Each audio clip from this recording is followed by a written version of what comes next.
بسم اللہ الرحمن الرحیم۔ اگر دولت سنبھال سکتے ہو تو کسی بھی نماز کے بعد انا اعطیناک الکوثر سینے پر ہاتھ رکھ کر پڑھ لے۔ ذاتی مکان، گاڑی، بےتسا دولت جائے گی۔ محترم ناظرین، آج کا قیمتی وظیفہ میں آپ کو بتانے جا رہا ہوں۔ یہ ایک خاص عمل میں آپ کے ساتھ شیئر کر رہا ہوں۔ اس وظیفے کی اتنی برکت ہے کہ آپ کے بگڑے کام سلجھ جائیں گے۔ آپ کا دولت کا مسئلہ ہے، لڑائی جھگڑے کا مسئلہ ہے، گھر میں ٹانگ دستی محتاجی ہے، گھر میں لڑائی جھگڑا بہت زیادہ ہے، اگر کوئی بات نہیں مانتا یا کاروبار اس میں برکت نہیں ہے، یہ منافع نہیں ہے، یہ کاروبار چل نہیں رہا، بس یہ ایک وظیفہ کرنے سے جو معجزات ہوں گے آپ دیکھتے رہ جائیں گے۔ اور کافی لوگ ایسے ہیں جو وظیفہ کر کے تھک گئے ہیں لیکن ان کو کامیابیاں نہیں ملتی، ان کے راستے میں اسی طرح کی رکاوٹیں ہیں، اسی طرح کی بندش ہے، تو ان کے لیے یہ عمل ہے، وہ بھی اس وظیفے کو کر لینے تو انشاءاللہ اللہ پاک ایسا معاف فرمائیں گے، اللہ پاک ایسا کرم فرمائیں گے کہ تمام مشکلات، تمام پریشانیاں ختم ہو جائیں گی۔ آج کے دن یہ خاص وظیفہ کیجیے۔ اس سورت کو پڑھنے والا آج تک کبھی کسی حاجت میں محروم نہیں رہا۔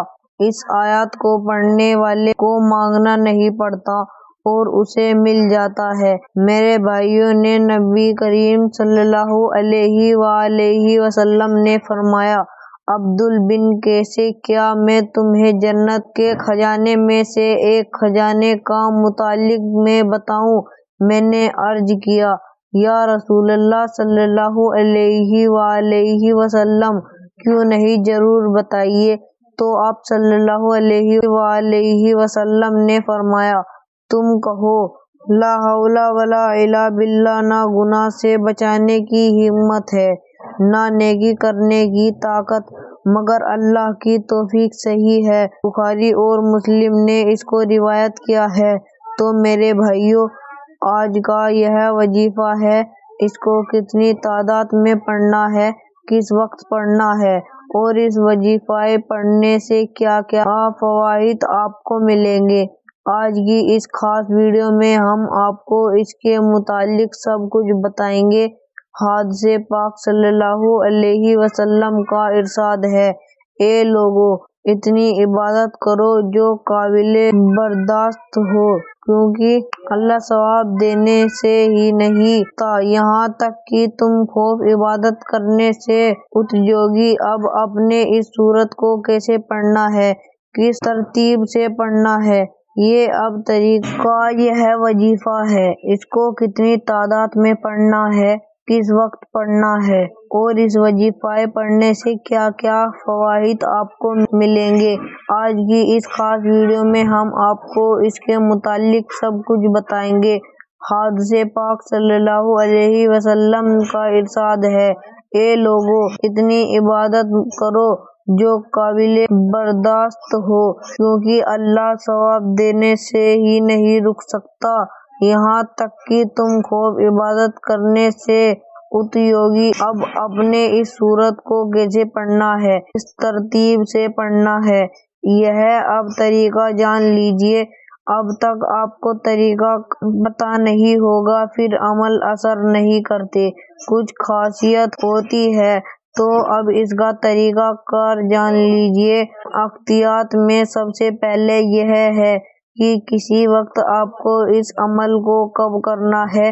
دیکھیے، آپ فجر، ظہر، عصر، مغرب، عشاء، تہجد کسی بھی نماز کے بعد کر سکتے ہو، اس میں کوئی پابندی نہیں ہے، کوئی بھی مرد کر سکتا ہے اور کوئی بھی عورت کر سکتی ہے۔ اکثر کچھ مردوں کو بھی مشکلات کا سامنا ہوتا ہے، کیونکہ مرد بیچارہ اپنی بیوی بچوں کے لیے، اپنا گھر پالنے کے لیے باہر محنت مشقت کرتا ہے۔ اسی طرح کچھ عورتیں کو بھی بہت مسئلے ہوتے ہیں، وہ بھی اس عمل کو کر سکتی ہیں، اور لازمی کرے تاکہ آپ کی زندگی میں آسانیاں آئے۔ دولت پریشانی جو بھی آپ کا مسئلہ ہے، بس آپ نیت رکھ کر یہ پڑھو گے، یہ عمل کرو گے تو آپ کے مسئلے حل ہو جائیں گے انشاءاللہ۔ اس وظیفے کی برکت سے اللہ پاک کی کاسوتی رحمت ہوگی۔ عورتیں اس کو خاص ایام میں بھی کر سکتی ہیں، اس میں بھی کوئی پابندی نہیں ہے۔ اگر پہلے آپ کوئی عمل کرتے ہیں، کوئی وظیفہ کرتے ہیں، کوئی تصویر کرتے ہیں، اس کے فوراً بعد بھی اس عمل کو کیا جا سکتا ہے، اس میں بھی کوئی پابندی نہیں ہے۔ وقت کا مدنظر رکھ کے وظیفے کی طرف چلتے ہیں۔ اعوذ باللہ من الشیطان الرجیم۔ یہ وظیفے کا حصہ ہے، آپ نے لاگی پڑھنا ہے، اس کے بعد آپ درود شریف پڑھیں گے۔ ایک بار میرے ساتھ بھی پڑھیے، اللہم صلی علی محمد وعلی آل محمد کما صلیت علی ابراہیم وعلی آل انک حمید مجید، اللہم بارک علی محمد وعلی محمد۔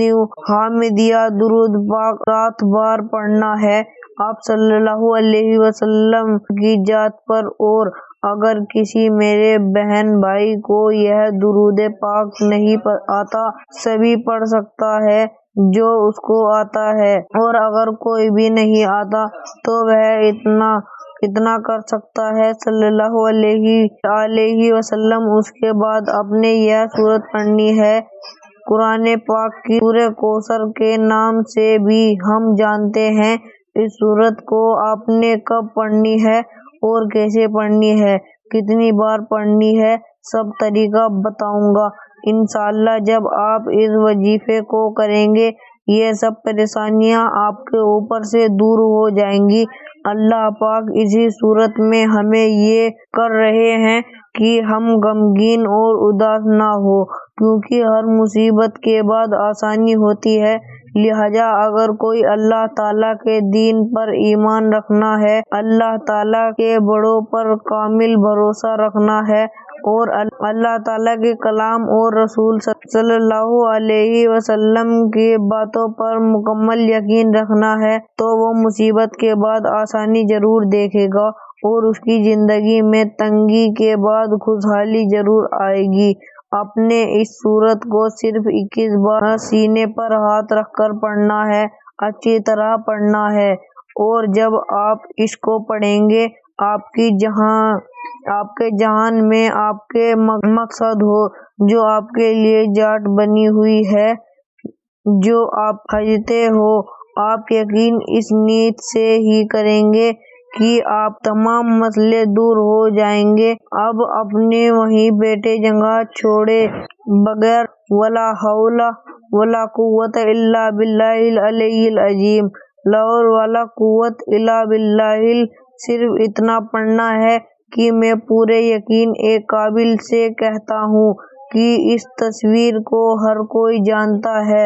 لا ولا قوت الا باللہ کا مطلب حضرت عبداللہ بن مسعود رضی اللہ عنہ فارمیٹ ہے۔ لا ولا قوت الا باللہ کو میں نے رسول صلی اللہ علیہ وسلم کے سامنے پڑھا تو آپ صلی اللہ علیہ وسلم نے فرمایا کہ اس کا مطلب جانتے ہو کیا ہے؟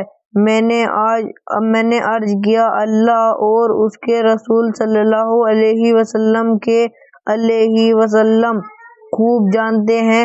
آپ صلی اللہ علیہ وسلم نے خود ہی ارشاد فرمایا، اس کا مطلب یہ ہے گناہ سے بھرنے کی طاقت نہیں مگر اللہ کی حفاظت سے، اور اللہ کی عبادت کرنے حکومت نہیں مگر اللہ کی مدد سے، اور فرمایا جو بندہ ہر وقت استغفار کرتا رہتا ہے، اگر اس کی ہر مشکل آسان کر دیتے ہیں اور ہر غم دور کر دیتا ہے، اور ایسی جگہ سے روزی دیتا ہے کہ جگہ سے اس کا گمان بھی نہیں ہوتا، اس کے آپ کو سوچنے کی ایک تصویر کرنی ہے، اس کے بعد آپ نے دعا کرنی ہے، سبحان اللہ یا رب الکریم، یا اللہ یا اللہ آپ کو اپنی شان کریمی کا واسطہ گناہگار پر بے بند نہ کر، ہم سے آ کر ہے لیکن ہے تو تیرے ہی بندے، تیرے سوا ہمارا کوئی سہارا نہیں، کہ اللہ تعالیٰ کے 99 نام میں سے ایک نام ضرور ٹائپ کرے۔